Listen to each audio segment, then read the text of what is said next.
I'm Amelia, and a few weeks back, I lost my dad after a long struggle with his health. I often catch myself wishing I could have introduced him to his grandchildren, a thought that brings a heavy sigh. 6 years ago, at 35, I got married. During that joyful day, my dad and I made a heartfelt promise. I would tell him first if I was expecting.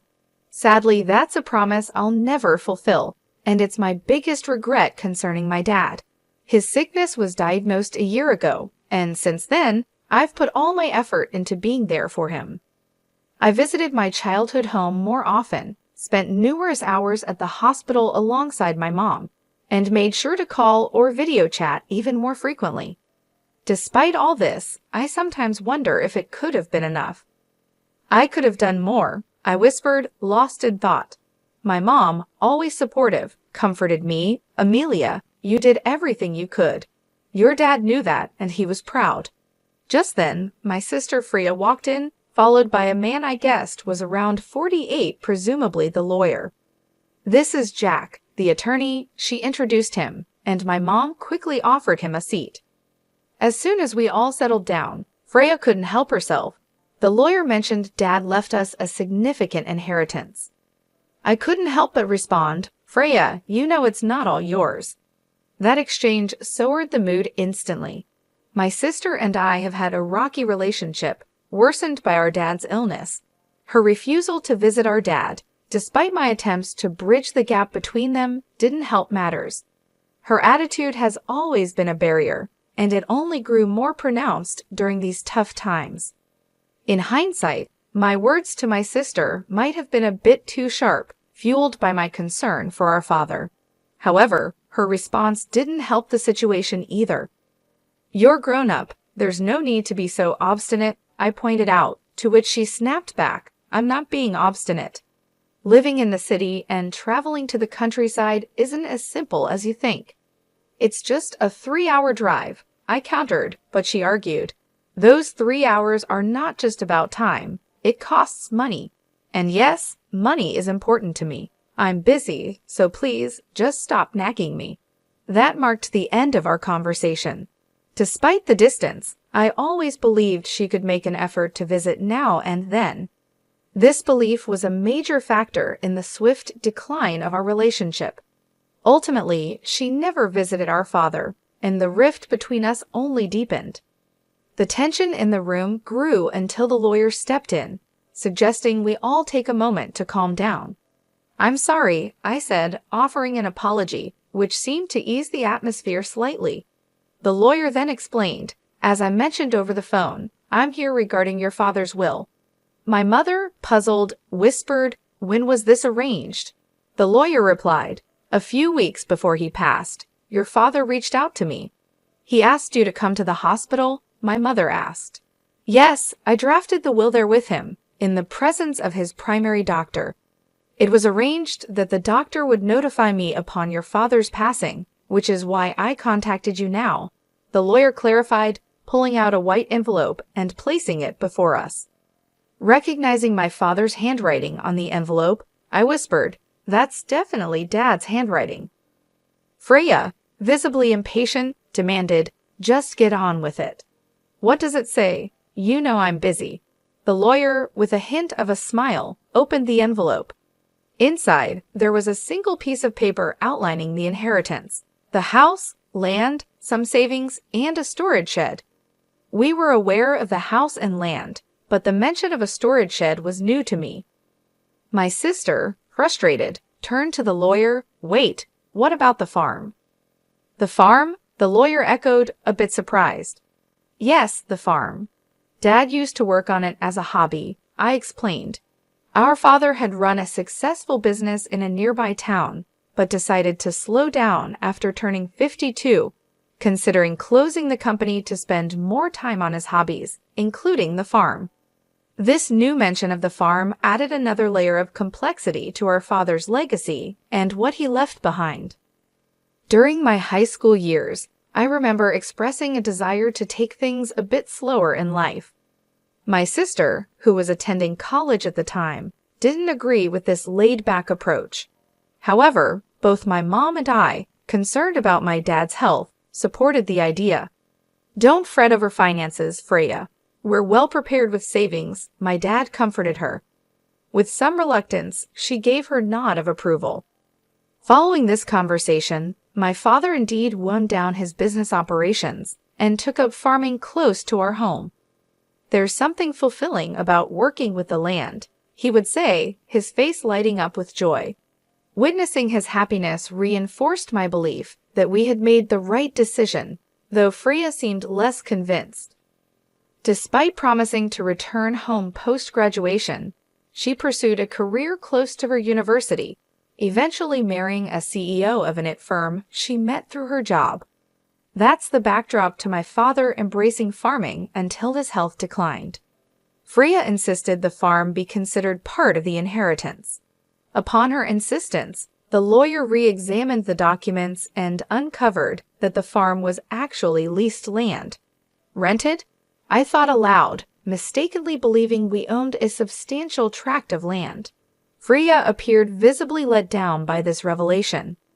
The realization that the expansive land my father had used for vegetable farming was leased seemed to ease my initial disappointment. Knowing little about farming ourselves, perhaps it was for the best. The discussion then pivoted to how the inheritance would be divided.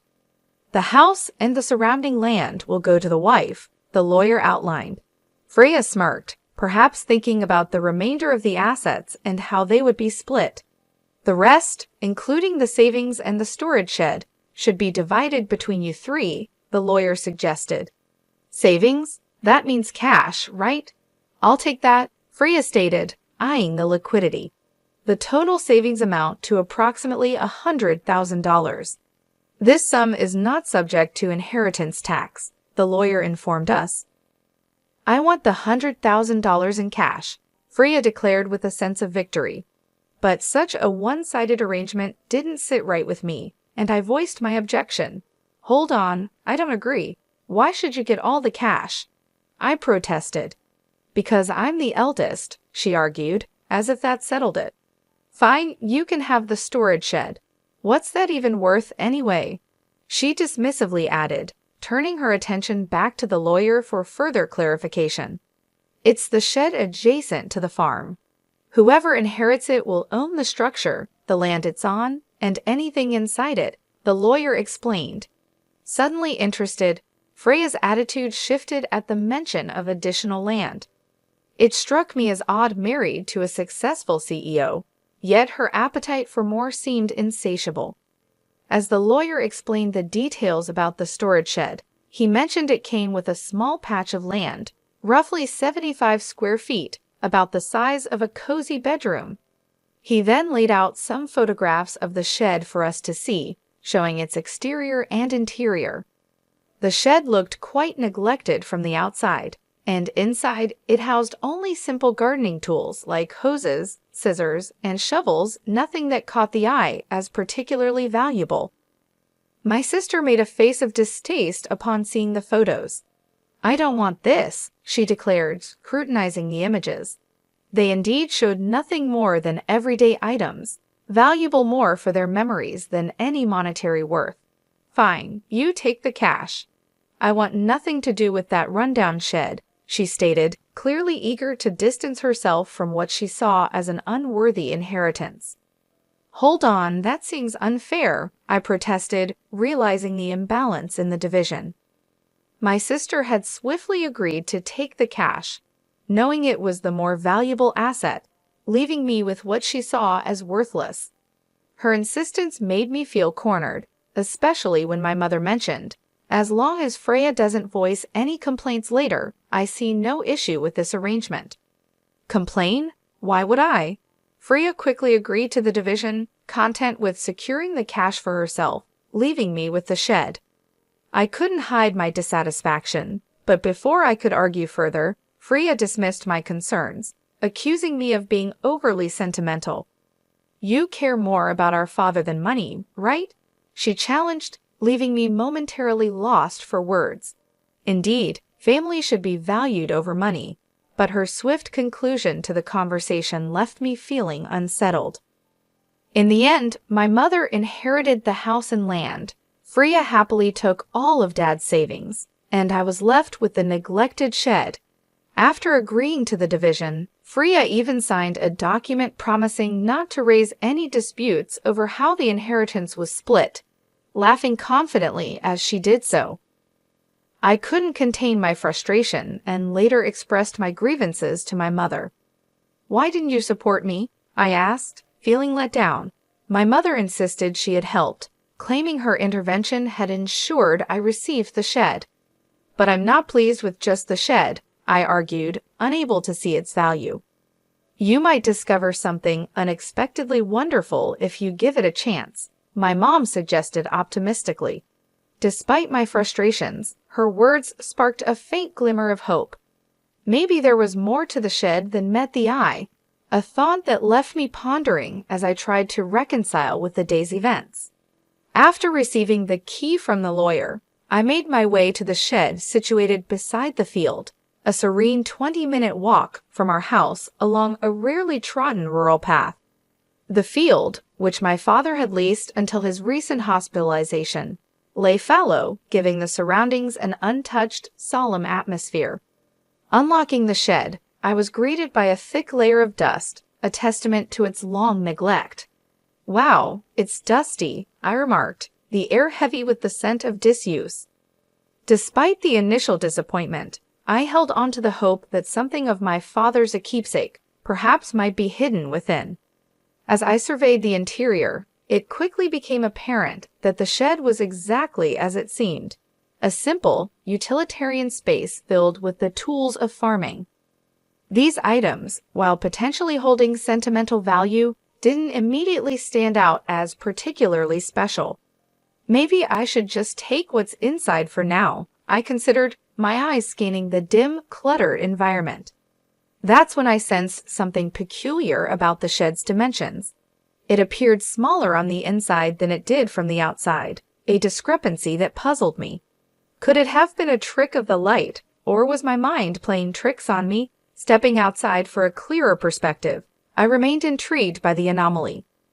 Driven by curiosity, I decided to explore the shed's exterior, circling to its rear.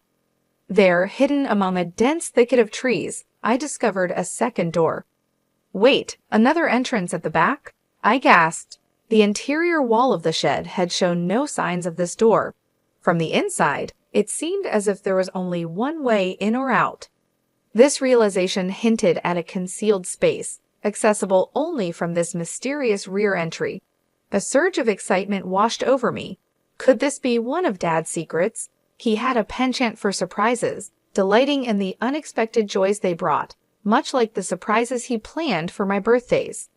Memories of those times brought tears to my eyes as I re-entered the shed, determined to find the key to this hidden door. Sure enough, after a thorough search, I found 3 keys ingeniously hidden within the handle of a shovel. Rushing to the rear door with a hopeful heart, I inserted one of the keys, and with a satisfying click, the door swung open. Inside this cramped, secluded space stood a large safe, solitary and imposing.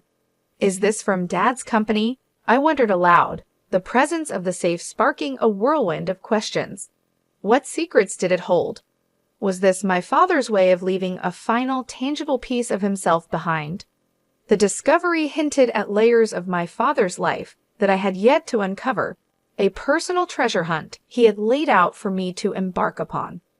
I instantly recognized the safe as the one that used to sit in the corner of my father's office, a sight I remembered from my childhood. Embracing it, I was washed over by nostalgia. This safe was a tangible connection to my father, making the inheritance all the more meaningful. Yet, knowing my dad, this discovery felt like just the beginning of his final surprises for me. "There's got to be more," I whispered to myself as I used the second key to unlock the safe. The door creaked open, revealing contents that left me utterly amazed, an unexpected legacy. Realizing the importance of sharing this discovery, I quickly secured the safe and went to inform my mother. Afterward, with my husband's assistance, we transported the safe from my parents' home. It dawned on me that these valuable items, undoubtedly part of my inheritance, might have tax implications. Determined to handle this properly, I decided to seek legal advice. Following the lawyer's suggestion, I contacted a certified public accountant, CPA, recommended by a friend to navigate the potentially complex tax situation. This professional took charge of the intricate details, ensuring everything was in order. A year of navigating these matters had passed when, unexpectedly, my sister showed up near my home. Her visit was out of the blue, especially considering our recent strained relationship over the inheritance. I was just in the area, she claimed, but her uneasy demeanor and the fact that we lived 30 minutes apart made her visit seem less than casual. Despite our complicated history, I invited her in. After serving coffee, she appeared restless, eventually asking, "Did you win the lottery or something?" Her questions puzzled me. I never played the lottery, and it wasn't the season for my husband's holiday bonus. "What are you getting at?" I finally asked, seeking clarity on her bizarre insinuations. Her mood shifted suddenly to irritation. "Are you making fun of me?" she accused. Her reaction puzzled me even further, as her line of questioning seemed completely out of left field. I had no idea what could have prompted such an inquiry, or why she would think I had come into a sudden windfall, apart from the mysterious contents of the safe that only my family knew about. My sister was practically buzzing with curiosity about the subject of money, insisting that I must have come into a significant sum. She recounted a recent encounter with our aunt in the city, who unwittingly sparked her curiosity. Our aunt had mentioned receiving a $1,000 gift card from me as a thank you for visiting our father during his illness. This gesture led my sister to speculate wildly that I had stumbled upon some unexpected fortune. "You've come into some money, haven't you? Just admit it," she pressed me for answers. Understanding the root of her inquiry, I let out a sigh, which only seemed to irritate her further. "What's with the attitude? Are you making fun of me?" she demanded. I tried to explain it was simply a gesture of appreciation, which led her to question the source of the funds for such gifts. I reminded her of the inheritance, specifically the dirty shed she had disdainfully mentioned, and revealed the discovery of the safe inside it a true treasure trove left by our father. The safe contained a collection of valuable watches, a passion of our father's. Though unsure of their exact worth, it was evident they held considerable value, especially given the modest amount of savings left. This revelation led to a discussion about the potential need for paying inheritance tax, a concern my mother had raised upon learning of the safe's contents. "What should I do, Mom?" I asked, seeking her wisdom. My mother advised handling the matter transparently, suggesting that such secrets have a way of coming to light eventually. Following her counsel, I reached out to the lawyer we had previously consulted, who clarified that the value of inherited items indeed determines the applicable inheritance tax. This led me to take the responsible step of accurately declaring the inheritance, ensuring compliance with the legal and financial implications of my newfound wealth. In seeking professional advice, I learned that a certified public accountant, CPA, could efficiently manage the valuation and tax obligations of the inherited watches for me. Entrusting this task to the accountant, we discovered the collection was valued at a staggering $500,000. Given their high value, the implication was clear: inheritance tax was due. The sensible course of action, as advised, was to retain only those pieces that held sentimental value to me and sell the others to someone who could appreciate and afford them. This approach not only made financial sense, but also felt right emotionally. From the proceeds of the sale, I managed to cover the inheritance tax and also extend my gratitude through gift cards to relatives who supported us during my father's illness. This is what had sparked my sister's curiosity.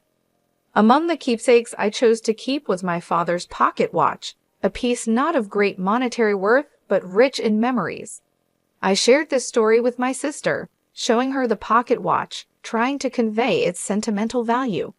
However, her reaction was lukewarm, seemingly more interested in what was sold than what was kept. When she inquired about the remaining watches and the whereabouts of the safe, I informed her it was at our mother's house, explaining the safe's size and its historical significance to our father's business. Her response was contemplative, leaving me feeling uneasy about her intentions. Yet, she departed without further questions, to my relief, though I couldn't shake off a lingering sense of worry.